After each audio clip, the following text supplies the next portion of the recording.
Hi, my name is Laura Messon, and today I'm going to be talking about my design strategy for Swinburne Mental Health Week. The issue of the campaign is mental health amongst student and staff.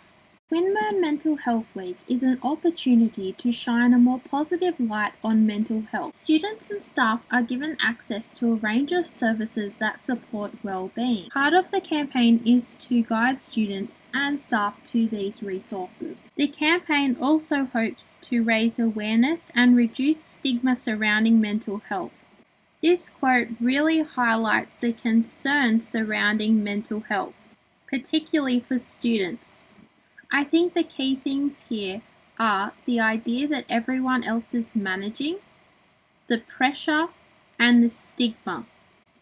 In an Australian student survey, it was found that over 80% of students felt stressed and had a lack of energy or motivation that impacted their studies.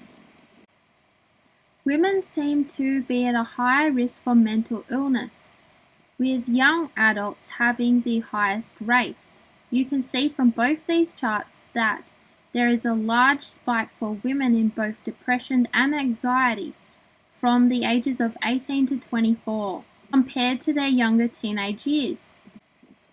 We can see from all of these statistics and quotes that the need for stress management, particularly for students, is high. One part of stigma surrounding mental illness is the idea that a person is weak.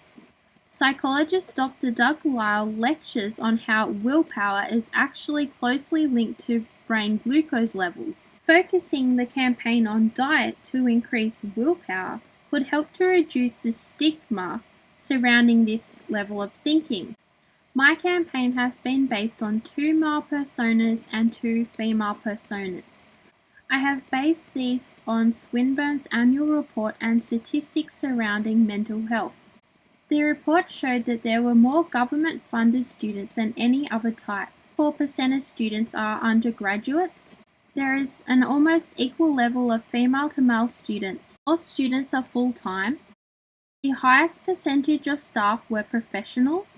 Amongst those, there were a higher level of females. The highest age groups were between 25 to 44. In my campaign, I reviewed 6 competitors. These were Pucker Up, Active 8 Mental Health, Head Coach, Like Minds Like Mine, Stigma Free, and Student Minds at UNSW. Reviewing competitors on positioning maps, I noticed certain gaps in the market that I wished to pursue for my own campaign. Included targeting individuals rather than communities, focusing on females, having activities that are low cost, a low level of involvement, and activities that can be pursued in private. I looked at some of Swinburne's own campaigns. These were on campus and cost effective, had a high level of involvement and socializing. For my campaign, I would like to take a self-help approach to stress management. We have now heard how willpower can be affected by diet. But Dr. McDougall points out that a diet rich in carbohydrate also results in the highest levels of serotonin in the brain, and serotonin is one of our most important neurotransmitters, used in the development of SSRIs that regulate mental disorders in affected people. Carbohydrate is also your brain's preferred fuel source, used to provide your brain with glucose, the very thing that supports willpower. Other key aspects to my campaign will include community, laughter, and exercise. Students and staff will be encouraged to participate in these activities, but they will not necessarily be communicated throughout the campaign. You're probably thinking that carbohydrates are the source of obesity, but obesity has many causes. Nonetheless, it is important to accommodate the carbohydrate phobia into my campaign. I think that one of the best ways to work around this problem is by using foods that most people believe to be healthy, such as smoothies and soups. Activities that work for my overall campaign strategy include food on the go. This is particularly good for students that are low on time and are running to different classes.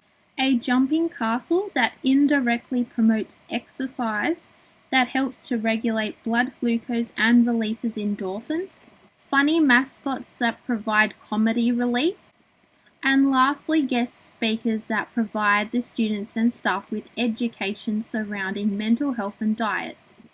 Online activities could include recipes, videos of guest speakers, and anonymous stories that are voice recorded for that community spirit and that help to reduce stigma. I have broken down my overall campaign strategy into 3 different concepts. These are ground control, hungry horror, and fuel it to keep it. Ground control focuses on the idea of being grounded mentally and looking after yourself. This concept should appeal to personas 1 and 3 because of their outgoing nature and their interest in the outdoors. Concept 2 looks at your brain as a hungry entity that needs food. This concept appeals to most of my personas because of their creative personalities. Concept 3, fuel it to keep it, focuses on the necessity of fuel for your mind to be active, and it should appeal to personas 2 and 3 because of their like for exercise. You can see visually my 3 different concepts are quite different. Ground control uses an astronaut-like figure to promote the idea that your brain uses half of all sugar in the body. Hungry horror, on the other hand, gives your brain an identity by turning it into a Muppet-like figure. It helps to get the message across that, like an adorable but slightly annoying pet, your brain needs food, and it can be quite demanding. Finally, fuel it to keep it takes a more sports approach, and I was mostly inspired by the Gatorade campaigns, with the idea that a drink could supply your brain with food. This concept also illustrates your brain's need for fuel to keep active. Thank you for listening.